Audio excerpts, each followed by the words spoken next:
राम जी की। तो भैया लोगन, आप सबकी सेवा में एक बार फिर से हमनी के हाजिर बानी जा ऊ कार्यक्रम लेके जौना में माटी का मिठास बा, खेत खलिहान बा, गांव दुआर का खुशबू बा। उहे गीत गवनई, उहे माटी का खुशबू से सजल एक प्रोग्राम लेके हाजिर बानी हम सीमा शाही, जेकर नाम है लोकरंग सुरों के संग। तब भैया ई कार्यक्रम में आज हम धमाल मचावे बदे आज का अंक लेके हाजिर बानी। हम बानी सीमा शाही और हमरे साथे बाड़न मिसाइल फुप्पा। फुप्पा कहो फुप्पा, हाँ। सुहा तू हाँ, काहे के? हम नाराज हो गए। अरे देखत नहीं बड़ा, टीवी खुल गइल बा, दर्शक लोगन आए गइल बाने, प्रोग्रामवा शुरू हो गइल बा। हाँ तो तुम करो, हम यहीं से कर लेबे। तो का यही से करबा? हाँ यहीं से कर। आप सबको बहुत बहुत स्वागत है, बहुत बहुत स्वागत है आप सब लोक रंग सुरों के संग इस कार्यक्रम में। बहुत स्वागत है आप सबका, बहुत बढ़िया प्रोग्राम चल रहा है, खूब आनंद लीजिए आप सब। हाँ करो। काहे तू रिसियाइल बाड़ा? अरे रिसियाल के कोनो कारण होता का? फूफा लोग जो है जब बनो तब रिसिया जाते। देखा तो हमें लगा था का आरती के थाली लाई तो के उठावे बदे। ए! कौन बोला? कौन बोला रे? क्या बोले हो? होट डालेंगे तुम्हारा चोंगा पोंगा, समझ गए? हमारा नाम रिसियाल फूफा नहीं, मिसाइल फूफा है, मिसाइल फूफा, समझे? हाँ हो, देखा केहू जने, देखा परेशान मत कर जा। इनका नाम है मिसाइल फुप्पा, जे मिसाइल की तरह आई जलेन। हाँ। तब मिसाइल फुप्पा, हाँ। देखा रिसियाया मत कर हो। हाँ ना? हाँ तो कार्यक्रम में देखा सब जने आए गल बाड़न, टीवी खोल के बैठल बाड़न। हाँ वो लोग बैठल बा और ई देखो ई सबे लोग भी आके यहाँ बैठ गए हैं। हाँ, बहुत बढ़िया। तो देखा जैसन कि हमार कार्यक्रम में नवा नवा कलाकार आयल बाड़न, तो ई लोग जो बाड़े ना काल्हे से जमल बाड़न, डेरा डंडा डाल के एकदम जम गइल बाड़न, जाए का नामे नहीं लेते हैं। हमका तो यूँ लागत है कि जैसे आज का भी कार्यक्रम बहुत जबरदस्त हुई है, जैसे बाकी कार्यक्रम होत रहे हैं। हाँ कन्या मजा आ रहा ना। हाँ हाँ तो चलो कार्यक्रम को शुरू कर जाए। हाँ शुरू कइल जाए और ऐस किया जाए कि इन लोगन के पहले परिचय करा दी जाए। लेकिन ओकरा से पहले देखा दर्शक लोग के हम कहब कि टीवी खोल के बैठ तो गैल बाड़ा, लेकिन आप लोग के बहुत बड़ी जिम्मेदारी बाटे। काहे काहे से कि आप लोग जज बाड़ेन। आप लोग का जैसे पसंद करी है इनके लोग के ना, इनका लोग का गीत गवा नहीं, ओकरे के बाद हम लोग इनके लोग के दोबारा गावे बदे बुलाए, जेकरा के इन लोग पसंद करी हैं पप्पा। हाँ जब तक आप लोग लाइक न करियो, हाँ। शेयर न करियो, सब्सक्राइब न करियो, तो हमका कैसे पता चली कि कौन कलाकार कौन प्रोग्राम तुमका ज्यादा अच्छा लगा और उमा कौन प्रोग्राम रहा कौन कलाकार रहा है, तो उका बुलाए गए तो भैया लाइक करो, सब्सक्राइब करो, शेयर करो। हाँ चलो हम लोग शुरू कर रहे हैं। बिल्कुल बिल्कुल। तो पप्पा हाँ। एक बार तनी स्वागत हो जाए इन लोग का। हो जाए। तो भैया जोरदार तालियों से स्वागत करी हमार पूरी सोहारी कचौड़ी लोग का, और धुआंधार तालियों से स्वागत करी चना मटर तरकारी लोगन का। तो भैया ई तरह रहलन हमारे साज बाज वाले भाई लोगन, हमारे गवैया लोगन, जेके हम बुलावल है पूरी कचौड़ी सोहारी। हाँ। तो पापा चलो कार्यक्रम के आगे बढ़ावल जाए, काहे से कि इन लोग इन्हीं लोग के सुने बदे खड़ा है, हम लोग के थोड़ो। हाँ बढ़ावल जाए। तो हम सबसे पहले देखा सुरन के मैदान में बुलावे जातानी जौनपुर से चंद्रकांत त्रिपाठी तरंग जी के। आई और अपन तरंग। तो चंद्रकांत जी आज तो बहुत बढ़िया लगत बाड़ा, लगता भौजी बहुत सजाए जाए के भेजी ना। जी जी बिल्कुल बिल्कुल। तो उनकर पसंद से कुर्ता खरीदे रहा कि अपने? सब कुछ उन्हीं के पसंद से होला। हाँ तब का होए चाहिए का फुफा। सुना का रहे हो? आजकल अचानक कब के कहाँ चल जात बा, कैसे के कर कब कहाँ बुलावा आ जात बा, तो वही कुल बात के लेके एगो निर्गुण आप सभी के बीच में कब के कर बुलावा कहाँ आ जाई, कैसे आ जाई, और अचानक कब आत्मा का परमात्मा से मिलन हो जाई, वही चीज़ के ध्यान रखे एगो निर्गुण आप सभी के बीच में सुनाई। चलो फिर निर्गुण से प्रारंभ हो रहा है कार्यक्रम का, तो चलो सुना जाए। बिल्कुल हाँ। बिल्कुल बिल्कुल।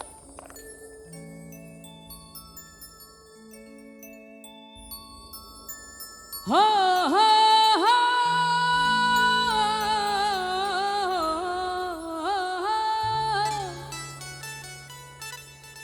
बारी मोरी अबही उमरिया अभिधाता दिनमा धाई दिहले हो राम। सजना सयान हम न दानत कैसे के गवनवा जाइब ये राम। सजना सयान हम न दानत कैसे के गवनवा जाइब ये राम। बारी मोरी अबही उमरिया विधाता दिनवा धाई दिहले हो राम।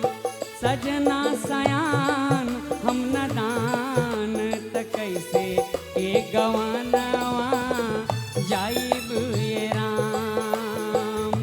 सजना सयान हम न दान त कैसे के गवनवा जाइब ये राम।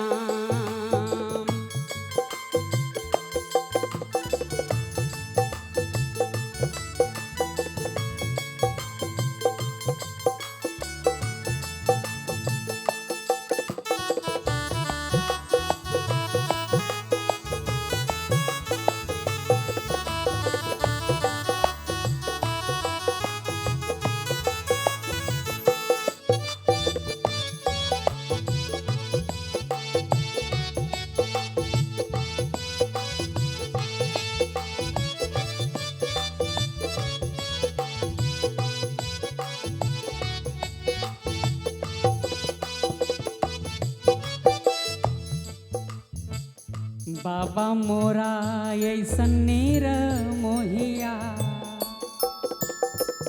बाबा मोरा बाबा मोरा बाबा मोरा ऐसन नीर मोहिया। बाबा मोरा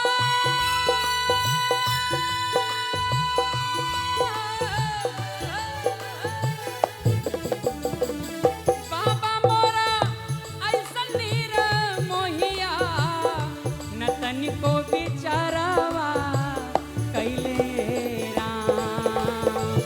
माई मोरी हिया के कठोर त घरवा से निकारी दिहलिए राम। माई मोरी हिया के कठोर त घरवा से निकारी दिहलिए राम।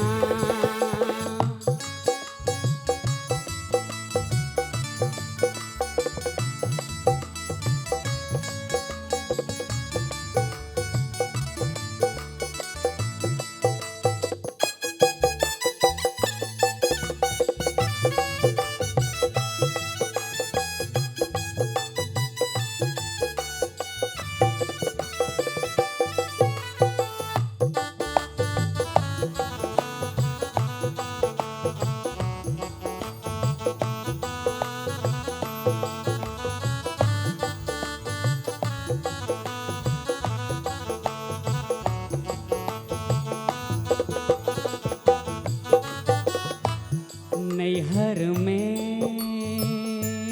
नैहर में नैहर में कुछऊ न सीखली। नैहर में कुछऊ न सीखली। नैहर में कुछऊ न सीखली। पिया घर काई करब ये राम। कुसुम रंग पेन्हली चुनरिया त लाल रंग सड़िया मिलल ये राम। कुसुम रंग पेन्हली चुनरिया त लाल रंग सड़िया मिलल ये राम। बारी मोरी बही उमरिया विधाता दिनवा धाई दिहल ये राम। बारी मोरी बही उमरिया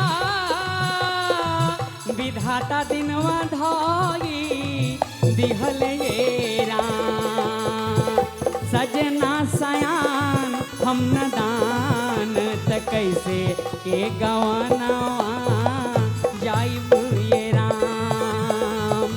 सजना सयान हम न दान त कैसे के गवानवा कैसे के गवानवा कैसे के गवानवा जाइब ये राम।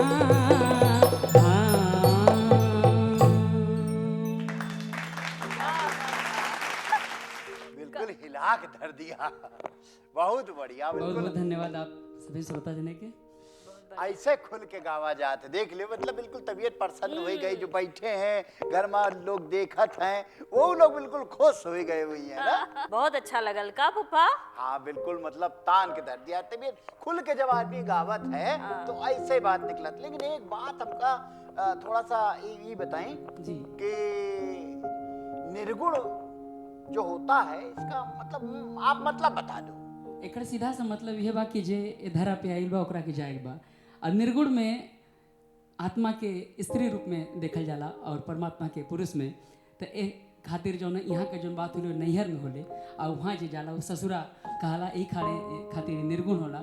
तो एमे आत्मा का परमात्मा से मिलन होना यह एकर विचार बा, यह एकर भाव बा।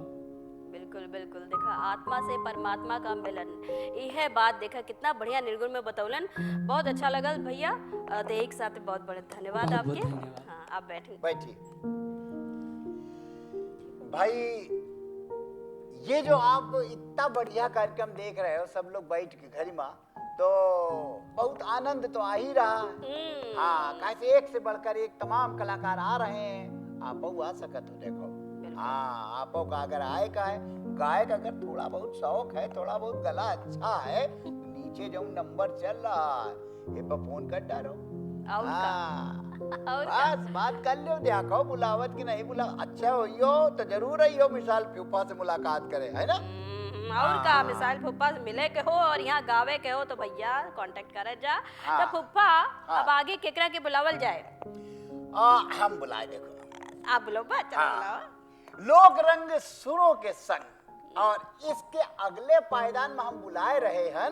देखो भैया, संगम नगरी से हमारे बीच आ रही हैं मिताली शर्मा जी।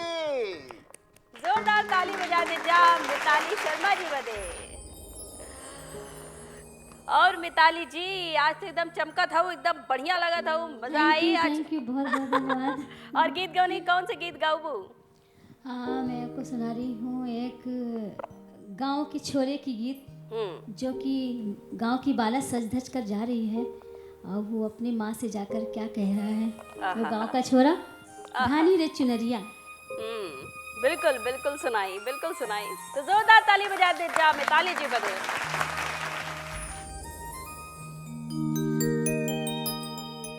धानी रे चुनरिया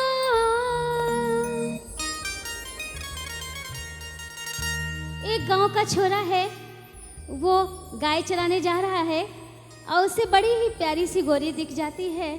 तो अपने माँ से वो क्या कहते हैं, सुनिए। धानी रे चुनरिया और बारी रे उमरिया,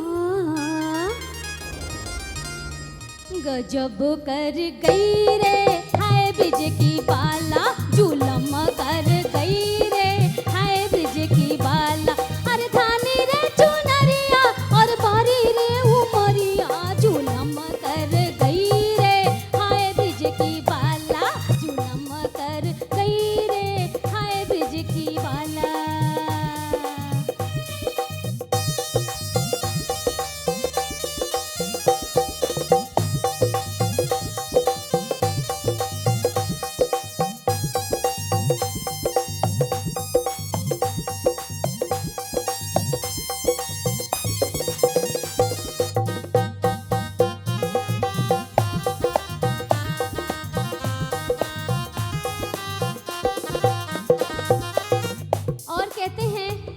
अपने माँ से क्या कह रहे हैं? ए माई, बड़ा ही सुंदर कान में ओकर बाली चमकत रहल, बड़ा ही मन के सुशोभित करत रहल। वो कैसे सुना? काने में पहिरे वो सोने की बाली,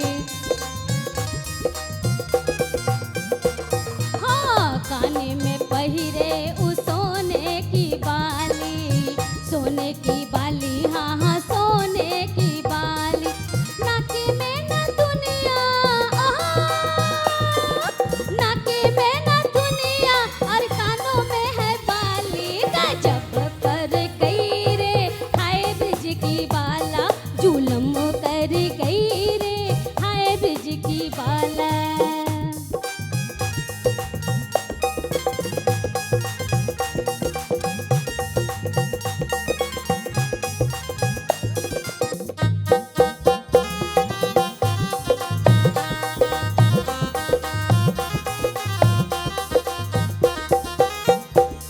और कहते हैं, ए माई, ओकरे गोरे गोरे हाथों में मेहंदी बड़ा ही सुशोभित करत रहल, जे हमरा दिल के भा गइल। उ सुना कैसे? हाथे में रचे रही रचनी सी मेहंदी, हाँ हाथे में रचे रही रचनी सी मेहंदी, रचनी सी मेहंदी, हाँ हाँ रचनी सी मेहंदी। होठों पे है लाली, होठों पे है लाली, और मुहवा पे बगाली। गजब कर गई रे हाय ब्रिज की बाला, जुलम कर गई रे हाय ब्रिज की बाला।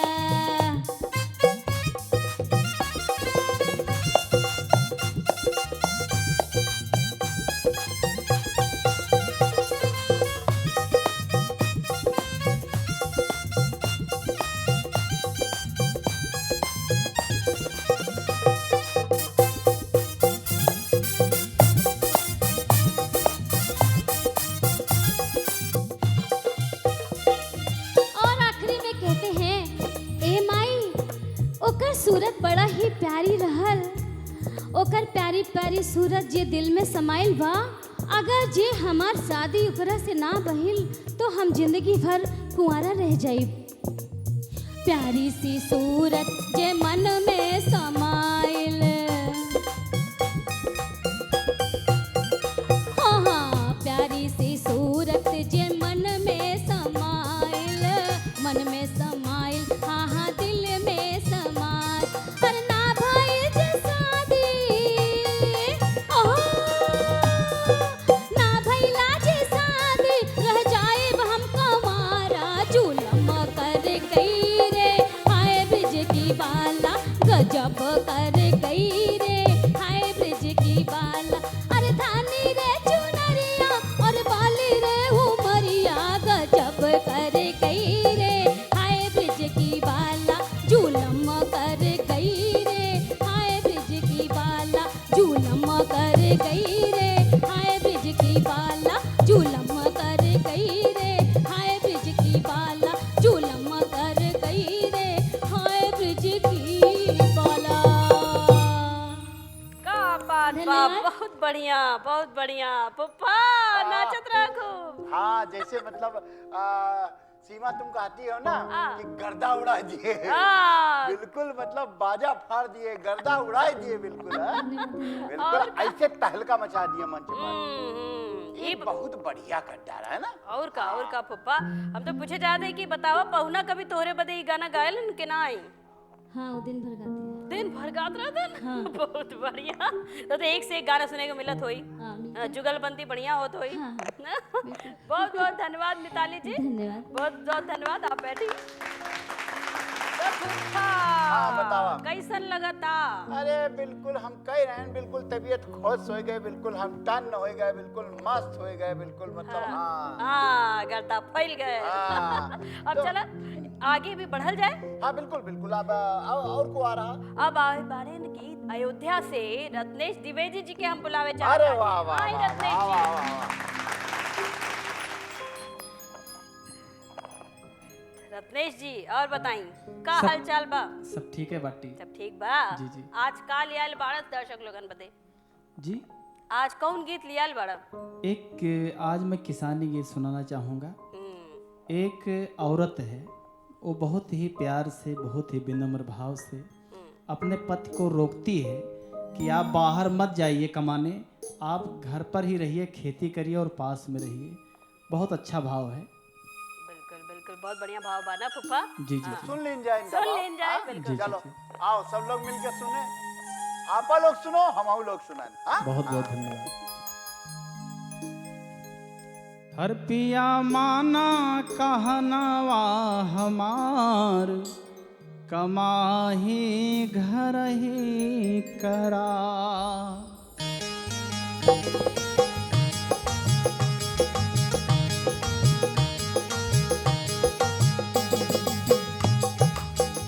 पिया माना कहनवा हमार, कमाही घर ही करा। करा मटिया से अपने प्यार, कमाही घर ही करा। पिया माना कहनवा हमार, कमाही घर ही करा।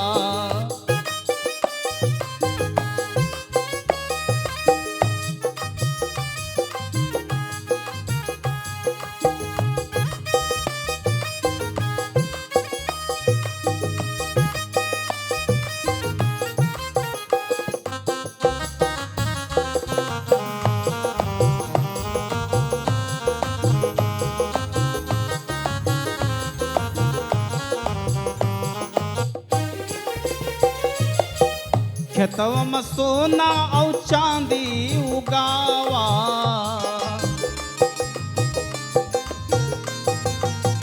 खेतवा में सोना और चांदी उगावा।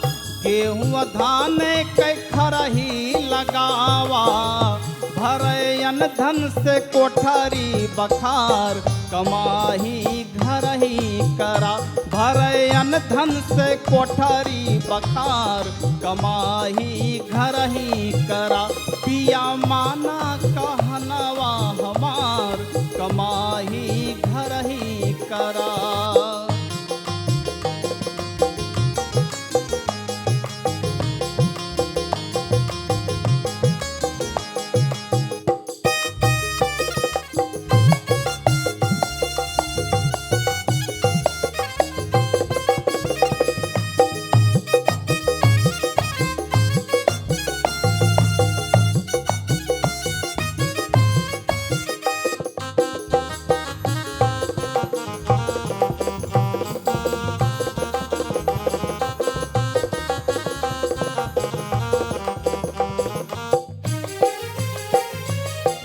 छोड़ के देसवा ना जाया विदेशवा, छोड़ के देसवा ना जाया विदेशवा। जननी जन्म भूमि कैलई के यशिसवा, छोड़ के देसवा ना जाया विदेशवा। जननी जन्म भूमि कैलई के यशिसवा। करा धरती के सोरा हो सिंगार, कमाही घर ही करा। करा धरती के सोरा हो सिंगार, कमाही घर ही करा। पिया माना कहनवा हमार, कमाही घर ही करा।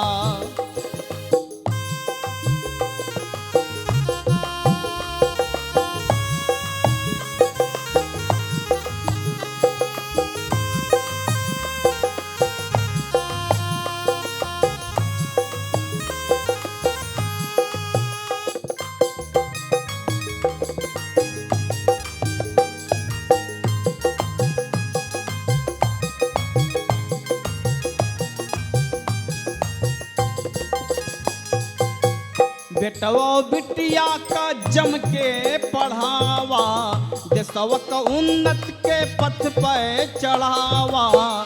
बेटवा बिटिया का जम के पढ़ावा, देशवा का उन्नत के पढ़ पे चढ़ावा। सादा जीवन या ऊंचा विचार, कमाही घर ही करा। सादा जीवन जीवन यौ ऊंचा विचार, कमाही घर ही करा, पिया माना कहनवा हमार, कमाही घर ही करा, करा मटिया से अपने प्यार, कमाही घर ही करा, पिया माना कहनवा हमार, कमाही घर ही करा। बहुत बढ़िया। देखा, इतना बढ़िया तू मैसेज देला कि कुछ भी पढ़ा लिखा लेकिन कमाई घर ही करा भाई। इतना दूरी जाके कमाई के अपने लोगन से दूर रह के कौन फायदा बा का रत्नेश जी? जी जी, बहुत अच्छा आप संचालन करती हैं और बहुत ही आपका प्रेजेंट ऑफ माइंड बहुत तेज है। हाँ, बहुत बारीकियां आप पकड़ती हैं, बहुत अच्छा लगता है। बहुत बहुत धन्यवाद। नहीं, बहुत बहुत धन्यवाद आपका। इतना बढ़िया गौला का फुफ्फा। फुफ्फा जी का तो फुफ्फा मैं जी फैन तो हूँ। चुप हो गए फुफ्फा, अगर इसी आया मत। हमका लागत है कि हमारा नाम लोग भूल गए। हाँ। हमारा नाम है मिसाइल फूफा। ए रिसाइल रिसाइल नहीं, समझ ली नहीं हो। हाँ, मूड अगर खराब होगा सब गड़बड़ हो जाइए गाय बजाए के। बताए दे रहे हैं, हमारा नाम है मिसाइल फूफा और गौनई के बहुत गजब गायो गुरु। जी जी, हाँ, बहुत मजा आ गया। बैठ जाओ भैया, जय हो। गजब। और मिसाइल फुफ्फा की वजह हो। वाह। तो चलो फुफ्फा, हाँ, अब चलो आगे बढ़ल जाए। बिल्कुल बढ़ल जाए। बिल्कुल। तो अब हाँ बोला। आज तो बिल्कुल आनंद आ रहा है। हाँ। एक से बढ़कर एक गौनई हो रही है। अरे बिल्कुल मतलब तबीयत खुश खुश एकदम। अब को आ रहा है। अब क्या आवता, हम बुलावा जाता नहीं बाराबंकी से शशि चतुर्वेदी जी के। अरे आए वाह। शशि जी। आवा आवा। एकदम आज शशि जी एकदम लालम लाल भइल हैं। हाँ? प्रणाम। प्रणाम। और शशि जी का सुनाई वो आज? आज मैं एक भाभी मैके जाती है हम्म। तो साथ में नंद भी चली जाती है, आहा। तो उसी से हंसी मजाक होता है। हाँ, इसी भाव को लेके मैं गीत बिल्कुल गाती बिल्कुल। ये तो गांव देहात का नंद परंपरा। भौजाई का नोक झोंक नंद भौजाई की ना, ये तो चला करती है ना। हाँ, तो सुन के देखा जाए। हाँ, औकात। पनिया भरन, हाँ हाँ पनिया भरन, मैं वारी जाऊं ननदे पनिया भरन, मैं वारी जाऊं ननदे पनिया भरन, हाँ हाँ पनिया भरन, मैं वारी जाऊं ननदे पनिया भरन, हाय हाय पनिया भरन, मैं वारी जाऊं ननदे पनिया भरन।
पनिया भरन मैं वर जाऊं ननदी पनिया भरन है पनिया भरन मैं वर जाऊं ननदी पनिया भरन।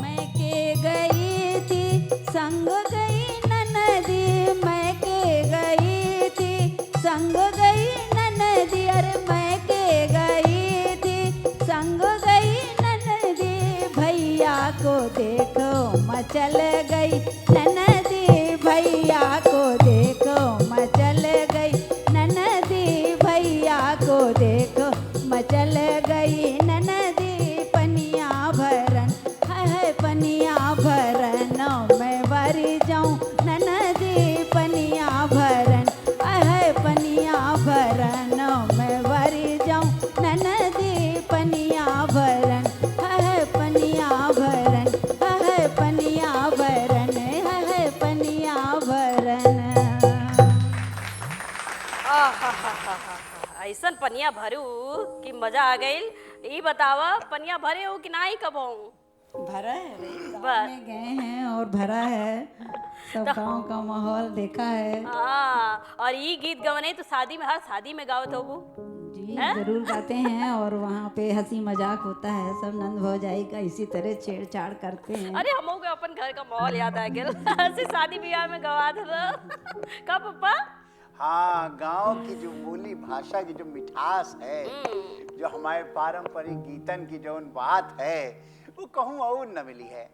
अपने देश में अपनी माटी में ही मिली है सब। और का तो इतना आनंदित हो जाता है, मतलब मन बिल्कुल, हम का बतावे, मतलब बहुत बिल्कुल बिल्कुल धन्य हो गए ना। बहुत गजब गा दी ने। बहुत बहुत धन्यवाद, बहुत बहुत धन्यवाद। आई बैठी तब पुप्पा ये कहता है कि देखा ऐसा गीत गवनई भी कहीं ना मिली। वो कहाँ मिली?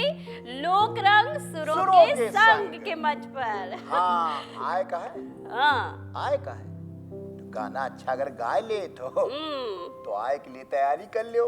नीचे जो नंबर चल रहे हैं पर बात कर लियो, फोन लगाओ खट्टे देने और का बात करो। और देखो अगर बुला ले हैं तो आ जाइयो, कुछ करेक्ट थोड़ी है, बस थोड़ा गा लियो, नंबर लगा लियो, बस आ जाइयो। मिसाइल फूफा से मिले, सीमा शाही से मिले, ठीक। और कार्यक्रम का नाम याद रखियो, कार्यक्रम का नाम का है लोक रंग सुरों के संग।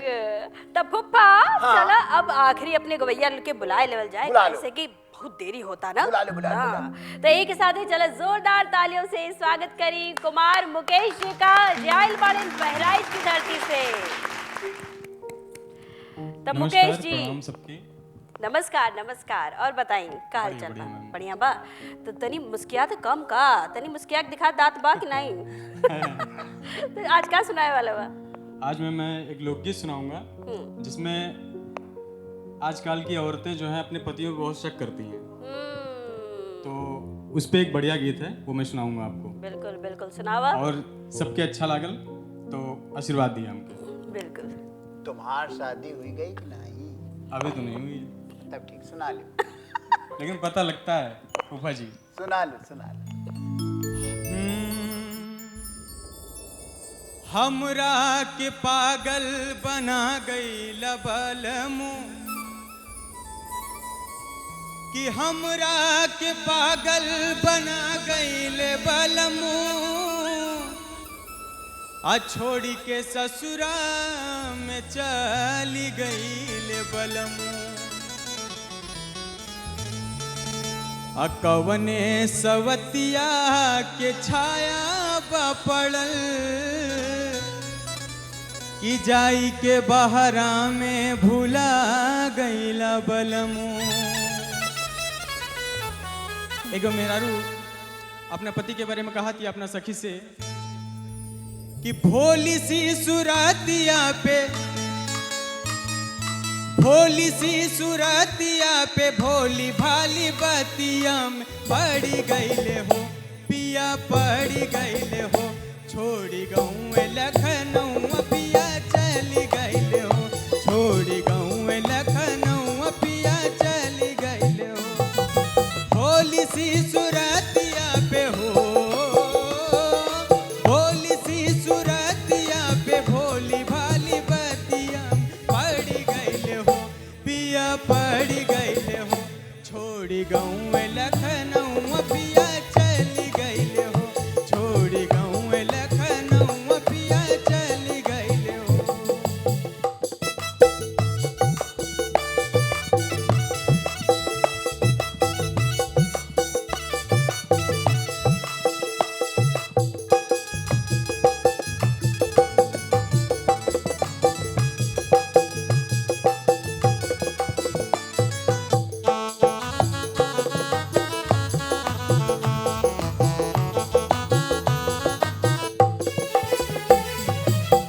कवन सवतिया पे एतन गुमान बा, जेकरा नियन हमके भुलान बा।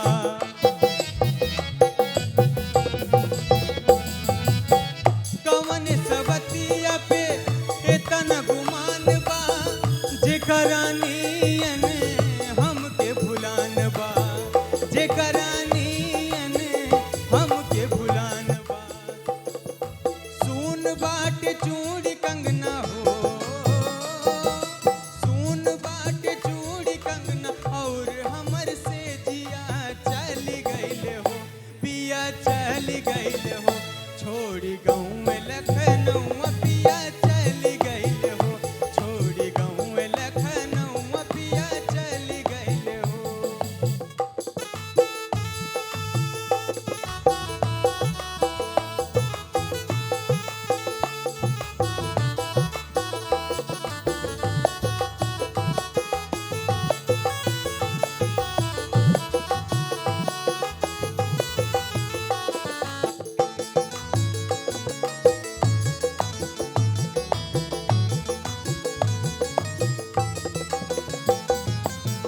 कैसे बताई सखी आपन दुखवा, छिन गइल बड़े सगरो सुखवा।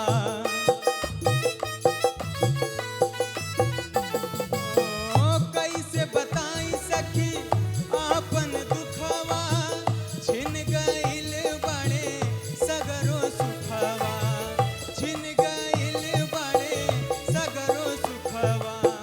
कवन सवातिया के हो, कवन सवातिया के फेरा में सैया हमर पड़ी गइल हो, अरे पड़ी गइल हो। छोड़ी गऊँ लखनऊ पिया चली गइल हो, छोड़ी गऊँ लखनऊ पिया चली गइल हो। भोली सी सुरतिया पे हो, भोली सी सुरतिया पे भोली भाली बतिया पड़ी गइल हो, पिया पड़ी गइल हो। छोड़ी गऊँ लखनऊ पिया चली गइल हो, छोड़ी गऊँ लखनऊ पिया चली गइल हो, छोड़ी गऊँ लखनऊ पिया चली गइल हो, छोड़ी गऊँ लखनऊ पिया चली गइल हो, छोड़ी गऊँ लखनऊ पिया चली गइल हो। बहुत बढ़िया, बिल्कुल मजा आ गई, बहुत गजब गा दी ने भैया। धन्यवाद बिल्कुल तबीयत फूफा। प्रसन्न, समझ लो सारी बीमारी दूर हो जाए, कौनो अगर ये कार्यक्रम देख ले बिल्कुल खुश सम खुश है ना। फूफा जी आप लोग का आशीर्वाद और हाँ, श्रोतागण हमार- के आशीर्वाद बा। हमारा आशीर्वाद तो सबके साथ रहा है, लेकिन ऐसी गवनई तो होए के चाहिए है ना। इतने बढ़िया आज का कार्यक्रम रहा, सीमा हम बताएं बिल्कुल मतलब मजा आ गया। हम अब को शब्द नहीं हमारे पास, इतने अच्छे अच्छे कलाकार लाए हो, मजा बिल्कुल आनंद आ गया। बिल्कुल बिल्कुल फुप्पा, देखा ऐसे ही गीत गवरई चलत रही, ऐसे ही बढ़िया बढ़िया गवैया लोग आवत रही हैं अगर हमारी कार्यक्रम देखी हैं, है ना। बिल्कुल बिल्कुल बिल्कुल। तो बहुत बहुत धन्यवाद बा कुमार जी आपका, आई बैठी। तब फुप्पा देखा गीत गवरई तो इतना बढ़िया बढ़िया भइल कि का हम बताई, और समय तुरंत खत्म हो जाते, हम का तो से कही। समय की धुरी अपनी तरीके से चल रही है ना। समय अपने तरीके से चलत है, इमा कोनो रोक टोक नहीं है ना। तो समय का चलन दो, हम लोग चले की तरफ पहुंच रहे हैं ना। बिल्कुल बिल्कुल। लेकिन चलने से पहले हम तो यह कहब अपन गवैया लोगन से कि भैया आप लोग मंच पर आई और जनता से आशीर्वाद लें, आई मंच पर। ए, फालतू बात का बोलो ऋषियाल फूफा, ध्यान से सुनो, बता दिया हम फोड़ डरा ढोलक वोलक तुम रही। हाँ। और सब लोग ध्यान से सुन लो, और जो देख रहे हैं आपो सुन लो। हमारा नाम है मिसाइल फूफा। हाँ, गुस्सा गए ना बोलो। नहीं पापा, देखा रिसिया मत, ऐसे अच्छा नहीं लगा था मुझ पे ताव दा तनी तवा दा ए फूफा। हाँ, ताव दा तनी मुछवा पे। चलो, अब अच्छा। लगल मिसाइल पापा। तो चलो कार्यक्रम के आगे बढ़ाओ, तनी मुस्कियाए था। तो जी के साथ है देखा, हम तो कहे चाहब चंद्रकांत त्रिपाठी जी, आप का कहे चाहिए अपन जिला जवार के लोगन से? हम यह कहल चाहब कि सब हमारे जिला जवार के लोग, जनपद जौनपुर के लोग जितना भी हमारे गीत गौनाई के सुनना है ओकरा के पसंद करें, आशीर्वाद दे, कमेंट करें और इस चैनल के लाइक करें, सब्सक्राइब करें, शेयर करें, ज़्यादा से ज़्यादा अपन आशीर्वाद दें, हम यह चाहब। बिल्कुल बिल्कुल, आशीर्वाद दे जा भाई। और एक साथ शशि जी, आप का कहे चाहिए बाराबंकी के लोगन से? बाराबंकी, लखनऊ और देश विदेश जहाँ भी लोग देख रहे हो हमें आशीर्वाद दें और इस प्रोग्राम में हमें लाइक करें, सब्सक्राइब करें। अगर मैंने अच्छा गाया है तो हमें आशीर्वाद दें, जिससे दोबारा हमें फिर आने का मौका मिले। यही आपसे हमारी दुआएं हैं। बिल्कुल बिल्कुल, ही है दुआ दे जा। और अयोध्या से बताइए रत्नेश द्विवेदी जी, आप का कहे चाहिए?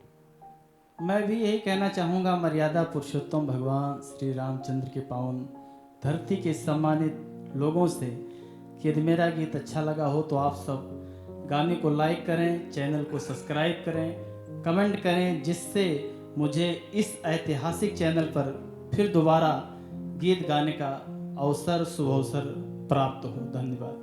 बिल्कुल बिल्कुल। तो यही के साथ है अब हम कहे चाहब कुमार मुकेश जी, आप का कहे चाहिए अपन जिला जवार के लोग? सबसे पहले मैं अपने गांव बस्ती और यूपी बिहार के लोगों से प्रणाम करता हूं पैर छू के, और सबसे कहना चाहूँगा कि आज जो कुछ भी मैंने गाया है ये सबका आपका आशीर्वाद है।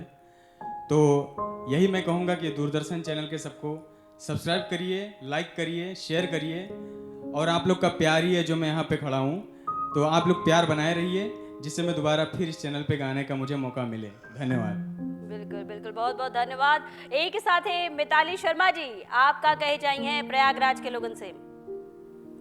सबसे पहले तो मैं बहुत सौभाग्यशाली समझती हूँ कि मैं देश विदेश और बेंगलोर और बॉम्बे बहुत जगह जगह कार्यक्रम की, इलाहाबाद, दूरदर्शन, सभी जगह। मेरा ये सौभाग्य है कि मैं ये लखनऊ के मंच पर आई हूँ। मैं बहुत अपने आप को खुश नसीब समझ रही हूँ। और एक बात, मैं थोड़ा समय ले रही हूँ, इसके लिए मैं माफ़ी चाहती हूँ। देखिए, हम लोग गा तो रहे हैं, लेकिन आप कैमरामैन और इंस्ट्रूमेंट्स वाले, आप लोग सारे, आप सब लोगों का सपोर्ट नहीं रहता तो हमें कौन देखता।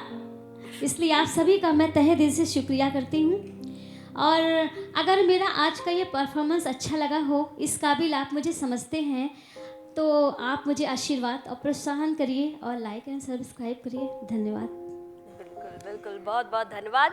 बहुत बढ़िया लगल। देखा फूफा, गीत गवने तो बहुत अच्छा होता, लेकिन यही के साथ हम अपन दर्शक लोग के बताए दी कि फोक गवने के हर गायक के ई मंच दे रहल बा गावे का मौका, और ई मौका लेवे बदे आप लोग स्क्रीन पर चल रहा नंबर पर जरूर कांटेक्ट करी और ईमेल कर दी, ताकि आप लोग के ई मंच पर गावे का मौका देवल जाए। तो एक साथ ही चली फूफा। हाँ चली, लेकिन एक बात हम कह दी, सब लोग अपने अपने अपने अपने गांव घर से सब लोगन से कही रहे हैं कि हमका लाइक करो। ऐसा नहीं, पूरा देश देख रहा है ना, विदेशों में देख रहे हैं, नेट पर है, जहां मर्जी वहां देखो, जहां मर्जी वहां से लाइक करो, वहां सब सब्सक्राइब करो। और का सब लोगन का करो बढ़िया, और अगली बार आए के लिए तैयार रहो। अच्छा प्रोग्राम लेके हम आइबे और तुम टाइम से अपने घर में बैठे हो टीवी के सामने, ठीक? तो अगले एपिसोड में फिर मिलब यही जगह पर, यही ठैया। इसी के साथ दे ही इजाजत हमने के। नमस्कार, जय राम जी की।